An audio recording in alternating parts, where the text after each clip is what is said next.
Bagi kita generasi milenial yang lahir di tahun 80-an awal dan 90-an, kalau kita flashback ke tahun 2000-an nih, mungkin pernah dengar atau baca berita tentang terjadinya fenomena besar yang dikenal dengan sebutan .com bubble.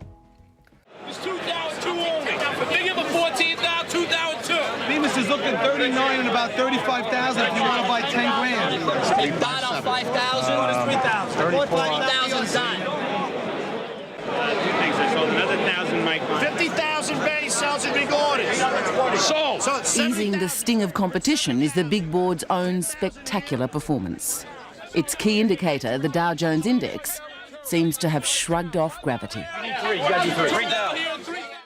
Untuk teman-teman yang baru dengar .com bubble, ini adalah sebuah fenomena meledaknya gelembung internet, di mana pada saat itu, mulai dari tahun 1995, ratusan perusahaan berbasis internet dan teknologi sangat bertumbuh di Amerika Serikat. Apapun perusahaan dengan embel-embel.com, investor, dan venture capital nggak ragu gelontorkan dananya membeli saham-saham tersebut. Walaupun mungkin teknologi perusahaannya hanya sekedar gimmick dan bisnis model serta fundamentalnya nggak sustain. Besarnya gelontoran dana investor ini mencatatkan sejak 19 Oktober 1999 sampai 10 Maret tahun 2000 atau hanya kurang dari 6 bulan, indeks saham di Nasdaq naik 87,8%. Gila banget kan? Namun itu semua hanya euforia jangka pendek. Dan gak lama kemudian, .com bubble itu pecah dan memberi dampak yang gak main-main, di mana membuat banyak bisnis hancur, bangkrut, dan terjadi PHK massal di Amerika Serikat. Perusahaan-perusahaan seperti Amazon, eBay, Cisco, Intel, dan Oracle juga mengalami keterpurukan dan kehilangan nilai sahamnya. Tetapi, mereka dengan cepat pulih dan melanjutkan bisnisnya hingga hari ini. Dengan bertahannya perusahaan-perusahaan teknologi, era teknologi juga terus berkembang dan kemudian muncul era baru, yaitu era sosial media dengan hadirnya Friendster dan Facebook. Teman-teman ada yang pernah punya akun Friendster? Tulis di kolom komentar ya. Setelahnya, kita mengalami era baru, yaitu era smartphone, mulai dari BlackBerry, hingga kemudian muncul Apple yang mengubah segalanya. Dan kini, kita memasuki era baru teknologi yang revolusioner, yaitu era Bitcoin, blockchain, dan kripto. Di mana Bitcoin, kripto, dan teknologi blockchain perlahan mengubah landscape berbagai bisnis di dunia. Berbagai perusahaan ternama di dunia mulai menyadari potensi luar biasa dari era teknologi ini, terutama blockchain, dan mulai perlahan mengadopsinya sebagai bagian dari strategi pengembangan bisnis mereka. Di video kali ini, kita akan kupas apa aja perusahaan ternama kelas dunia yang mungkin produk dan layanannya kita pakai tiap hari, yang secara terbuka akan dan bahkan udah mengintegrasikan bisnisnya dengan blockchain.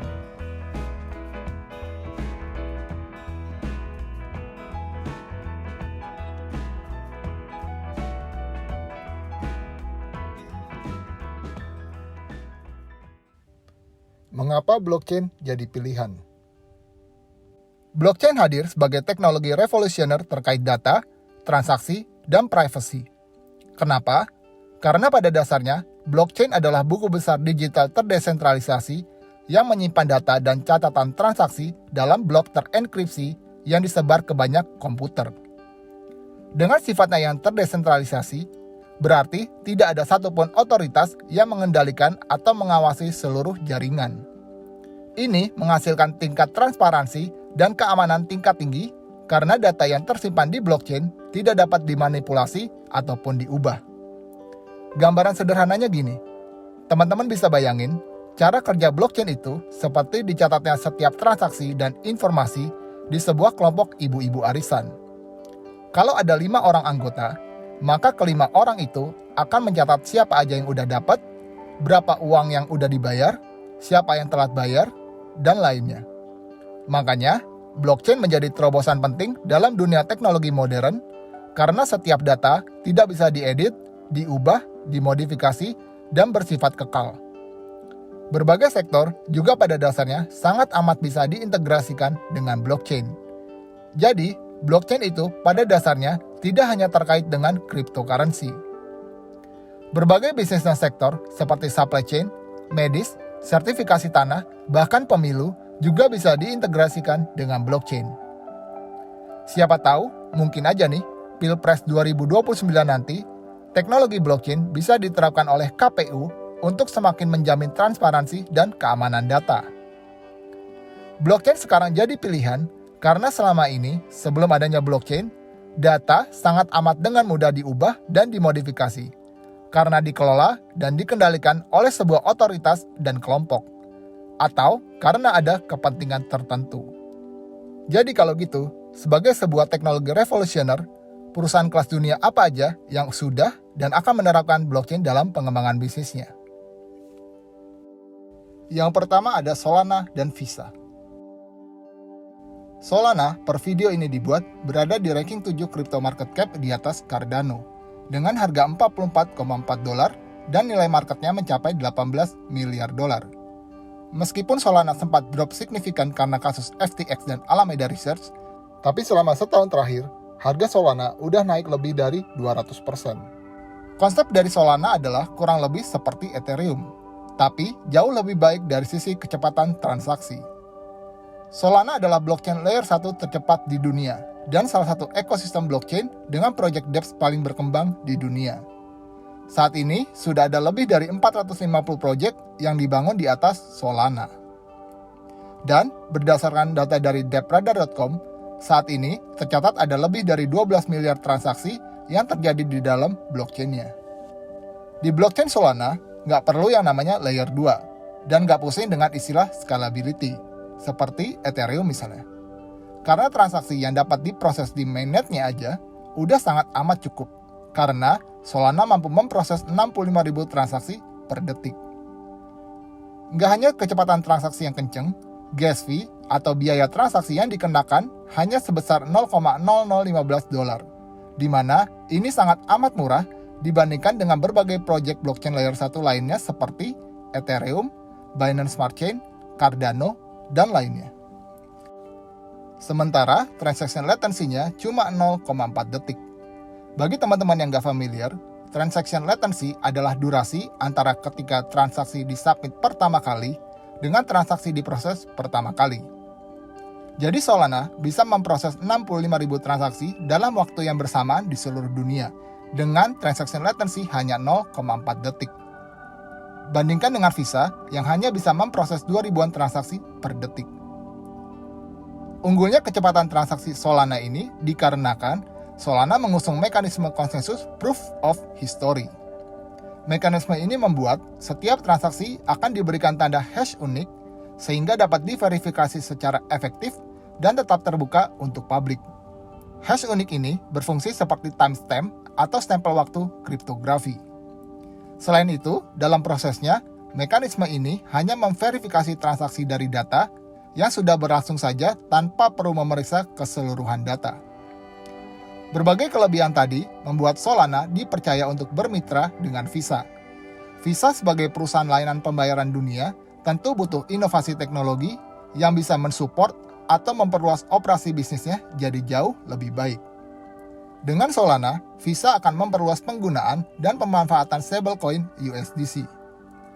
Kini Visa menjadi salah satu institusi keuangan besar pertama di dunia yang menggunakan jaringan Solana untuk melakukan layanan pembayaran dengan USDC. Kecepatan transaksi dan layanan, apalagi dalam dunia keuangan, itu penting banget karena merupakan salah satu keharusan. Belum lagi nama besar Visa dan layanannya yang digunakan di seluruh dunia, mulai dari masyarakat biasa hingga korporasi besar.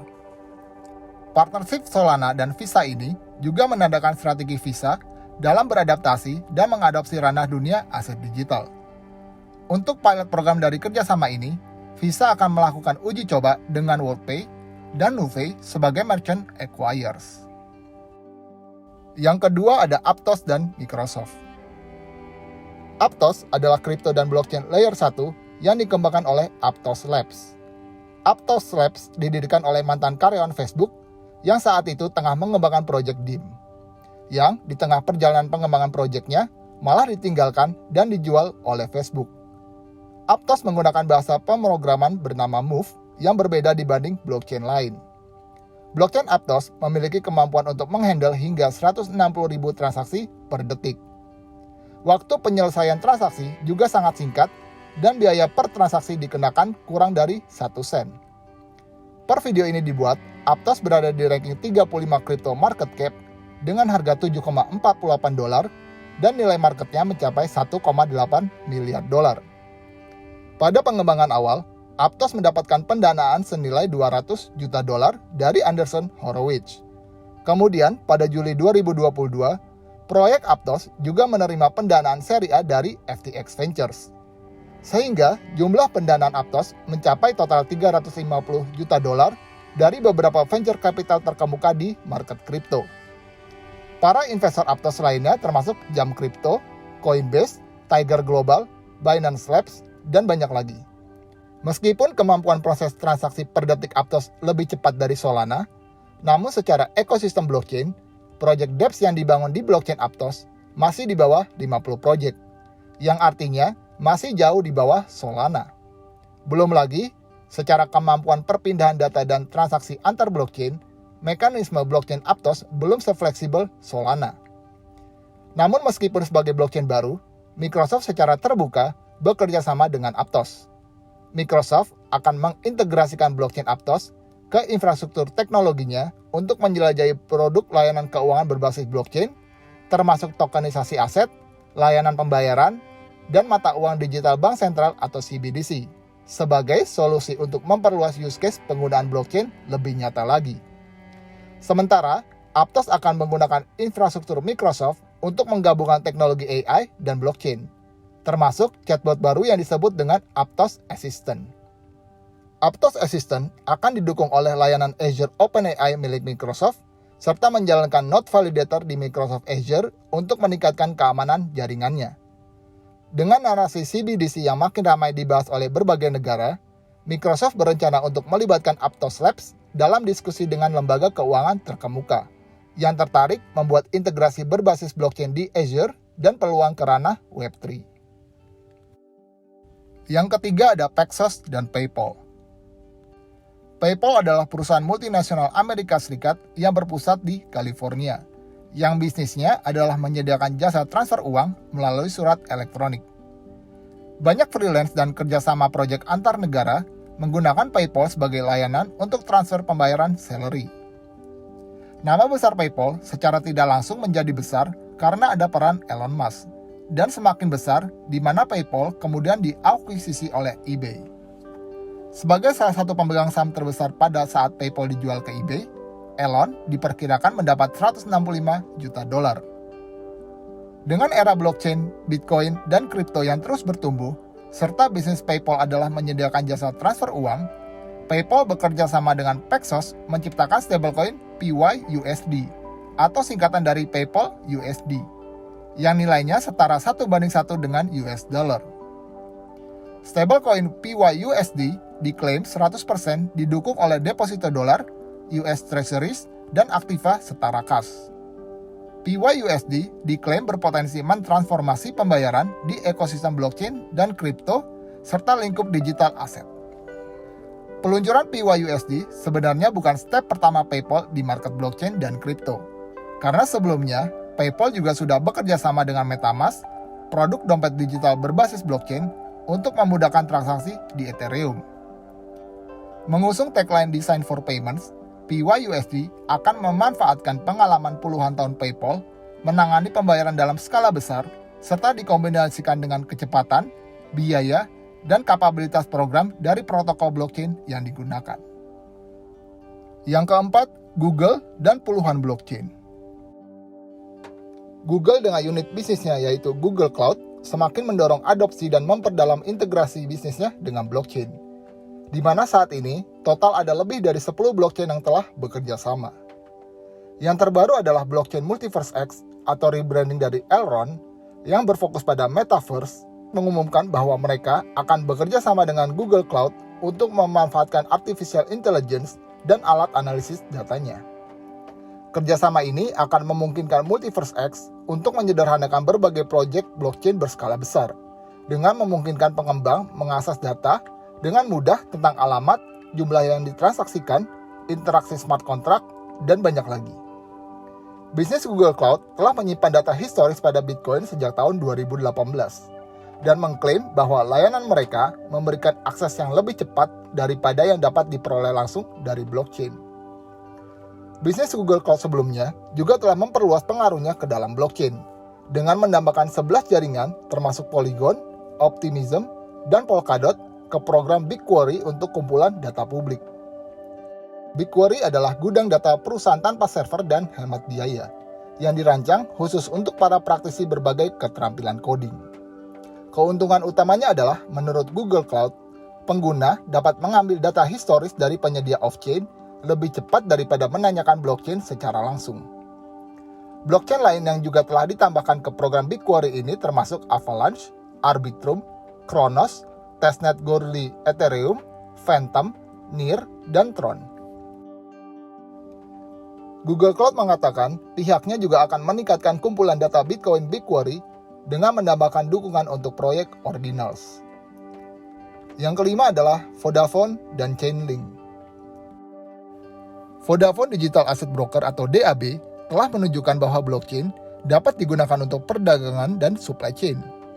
Raksasa telekomunikasi ini menjalankan konsep transfer dokumen perdagangan dengan platform layanan Web3 Chainlink Labs, Sumitomo Corporation, dan Innowave untuk mengatasi tantangan lama dalam ekosistem perdagangan global senilai 32 triliun.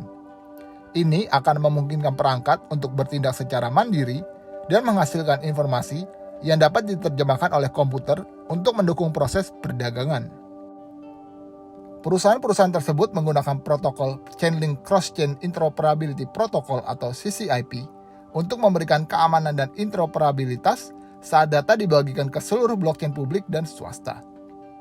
Vodafone DAB dan Chainlink menunjukkan platform mereka dapat digabungkan untuk mengatasi dan meminimalisir resiko dan masalah klasik yang ada di sektor perdagangan dengan menjembatani ke platform terdesentralisasi yang canggih. Misalnya, kapal kargo yang mendeteksi adanya kebakaran secara mandiri akan mengirimkan data ke smart contracts melalui platform DAB dan CCIP yang secara otomatis juga dapat melakukan proses asuransi kargo laut. Vodafone DAB juga mengatakan telah bergabung dengan jaringan Chainlink sebagai operator node untuk membantu developer Chainlink mengambil data eksternal. Jadi, apa kesimpulannya? Seiring berjalannya waktu, walaupun ada crypto winter, blockchain terus mengalami perkembangan, dan kita terus melihat bagaimana berbagai developer blockchain terus mengupgrade teknologinya. Hal ini membuat berbagai perusahaan dunia tertarik untuk mengintegrasikan dengan operasi bisnisnya. Blockchain telah mulai mengubah cara kita berinteraksi dengan data, transaksi, dan aset digital. Dengan tingkat keamanan yang tinggi dan potensi untuk meningkatkan efisiensi dan transparansi, blockchain menjadi salah satu konsep yang sangat menarik dalam dunia teknologi saat ini. Kalau selama ini masih banyak masyarakat dan publik mempertanyakan apa underlying dari cryptocurrency, blockchain secara otomatis sudah memberikan jawaban atas pertanyaan tersebut. Dan kenapa berbagai perusahaan dunia mengintegrasikan blockchain? Karena mereka melihat fungsi dan visi dari integrasi ini ke depannya. Berbagai perusahaan dunia tersebut tentu diisi oleh orang-orang yang tidak bodoh dan memiliki pandangan yang jauh ke depan. Dengan inovasi, tentu akan membuat bisnis mereka semakin bisa lebih efisien, produktif, dan berpotensi menjadi leading the market. Tapi yang menarik, bagaimana ya jika di Indonesia kelak, di Pilpres dan Pemilu 2029, blockchain diterapkan oleh KPU sebagai bagian dari cara dan sistem pemilihan para wakil dan pemimpin negara ini? Sepertinya boleh juga ya kalau kita bahas di video berikutnya. Jadi, gimana menurut teman-teman? Ada pendapat dan perspektif lain tentang blockchain? Silakan isi pendapat di kolom komentar ya. Saya Azwardi Iqbal, terima kasih telah menonton dan sampai jumpa di video berikutnya.